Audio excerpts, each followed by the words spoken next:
Bonjour chers amis, bienvenue dans ce Good Morning Market du 2 juillet. J'espère que vous allez toutes et tous très bien. Beaucoup de choses à vous dire dans cette vidéo. On va analyser Bitcoin et le Nasdaq. Le S&P 500 hier a progressé de 0,27%, le Nasdaq de 0,66%. Le Nikkei cette nuit a progressé de 1,06% hier dans les indices américains. On a été stimulé par Tesla, Microsoft, Apple et Amazon notamment. On a les indices, les contrats à terme du VIX qui sont situés à 13,4. Si jamais on devait rebondir et s'orienter vers les 17, on aurait une correction dans les actifs risqués. Mais tant qu'on descend dans le VIX, eh bien la bulle continuera de gonfler dans les indices. On pourrait s'orienter vers 12, 11, voire 9,23. On a eu un petit rebond assez important, quand même considérable, mais ça reste timide malgré tout compte tenu du comportement du CAC. Donc un timide rebond du CAC après le premier tour des législatives. On a des marchés américains qui sont fermés jeudi. Donc si la journée d'aujourd'hui est calme, on pourrait avoir une semaine calme.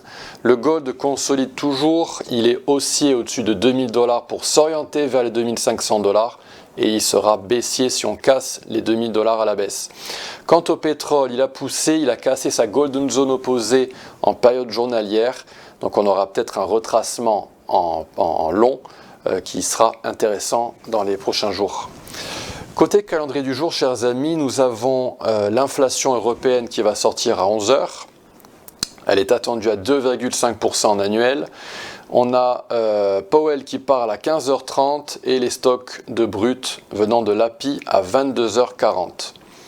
Alors aujourd'hui, on va parler du Nasdaq et de Bitcoin, des actifs risqués donc, et sur ces deux courbes là que vous pouvez voir, on voit une certaine corrélation qui est assez évidente. Et dernièrement, eh bien, le Nasdaq lui a poussé à la hausse pour atteindre des plus hauts historiques, alors que Bitcoin lui s'est un petit peu décorrélé, il est parti dans l'autre sens au sein d'une correction a priori.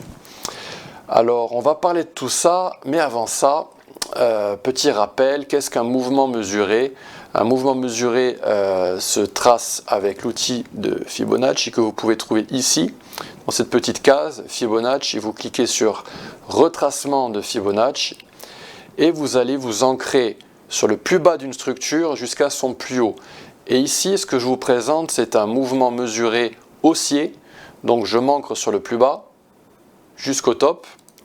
Et un mouvement mesuré haussier va être long, va être acheté dans cette boîte verte par les institutionnels au retracement de 50% et au retracement de 61,8%, pour ensuite cibler la cible négative des 23,6% de Fibonacci. Donc le stop loss est situé en dessous de la golden zone et c'est comme ça que trade les institutionnels partout sur toutes les périodes. Donc ils trade évidemment le Nasdaq. Le Nasdaq, ce graphique, vous le connaissez bien.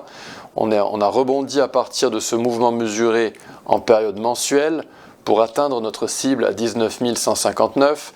Et on a cette boîte rouge confluente entre différentes cibles qui a été percée à la hausse. C'est vraiment un signal haussier dans le Nasdaq, mais c'est un signal aussi qui nous indique que voilà, on a atteint des niveaux très hauts et qu'on est actuellement en lévitation, uniquement stimulé par des algos en période plus courte, en achat. Donc le Nasdaq a percé cette zone confluente rouge à partir de notre boîte verte qu'on avait tracée ici et également ici à l'époque. Et donc il va trader normalement une extension de Fibonacci. C'est un concept que je vous présenterai à la rentrée qui est totalement inconnu en France. Et voilà comment s'est comporté le Nasdaq jusqu'à maintenant. Il a rebondi à partir du retracement des 38,2%. Et il l'a méché une fois et il devrait s'orienter à présent vers les 20 763. C'est la cible. En revanche, il pourrait venir visiter à nouveau des supports plus bas, c'est-à-dire le retracement des 50% à 19 539, pour ensuite, toujours pareil, cibler les 20 763. Donc à surveiller, peut-être qu'on va faire un triangle, surprendre un petit peu les bulls et revenir à des supports de Fibonacci inférieurs. Si jamais on devait casser 19 289, ça voudrait dire que le VIX, lui, est en train de pousser et qui pourrait s'orienter vers 17. Si jamais on cassait cette golden zone, on serait baissier dans les indices, ce serait un signal baissier et on regardera en parallèle ce que fait Nvidia qui pourrait avoir sa bulle qui éclate. Donc voilà, intéressant, mais ce marché haussier est d'une force impressionnante, notamment depuis octobre 2023. Donc on est en recherche avant tout des longs, car la tendance est haussière. Elle sera cassée si on descend en dessous de 19 989, mais pour l'instant on n'y est pas. Quant à Bitcoin, la question est de savoir s'il va rejoindre le Nasdaq. Alors Bitcoin, vous le savez, j'ai tracé cette boîte verte absolument majeure pour une opportunité exceptionnelle. Je vous avais présenté ce setup à l'époque. Bon, je vous en parle assez fréquemment, c'était en janvier 2024. Et le prochain setup pour investir dans Bitcoin, c'est celui-ci.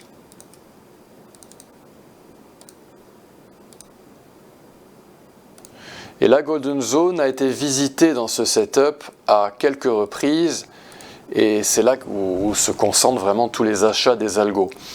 On l'a visité dernièrement et voilà, ce setup ciblerait 79 560 dans Xstation. On zoome un petit peu en daily. Voilà ce qu'on a. Je vous avais écrit ce petit texte double bottom la dernière fois parce que je m'attendais à ce qu'on vienne, on retourne à la Golden Zone, ce qui a été fait. On pourrait y retourner à nouveau. C'est normal d'avoir rebondi dernièrement dans Bitcoin car on a atteint cette Golden Zone située à 58 430 pour le retracement des 61,8%.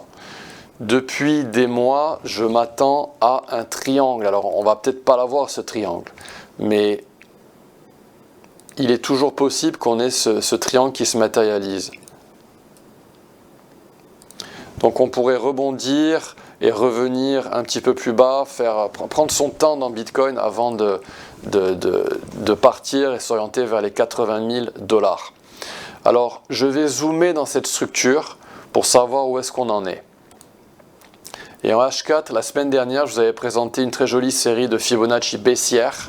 Le niveau qu'il faut surveiller sur le très court terme, c'est celui-ci. Donc c'est un mouvement mesuré qui est tradé par des algos en short, en vente à découvert.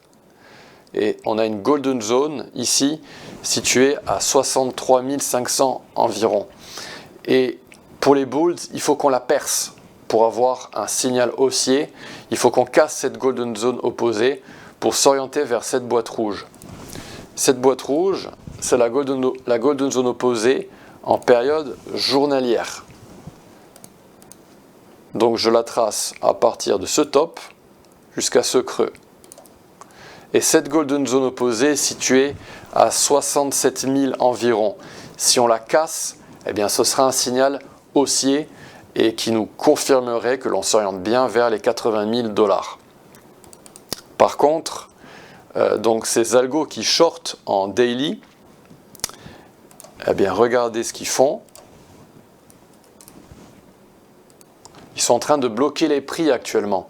Donc on a la petite golden zone en H4 que je vous ai présenté tout à l'heure, mais on a aussi le retracement des 38% en vente qui sert de résistance.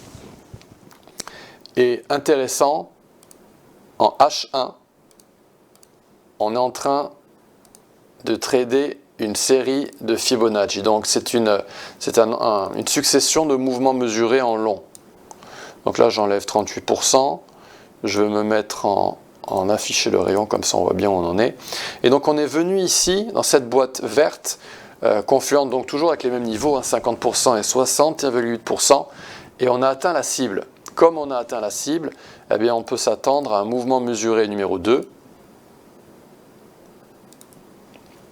qui pourrait venir, les prix pourraient venir trouver leur support à 61 843. Et donc on pourrait venir descendre ici dans cette boîte, dans le haut de cette boîte verte, avant de repartir et cibler les 64 577.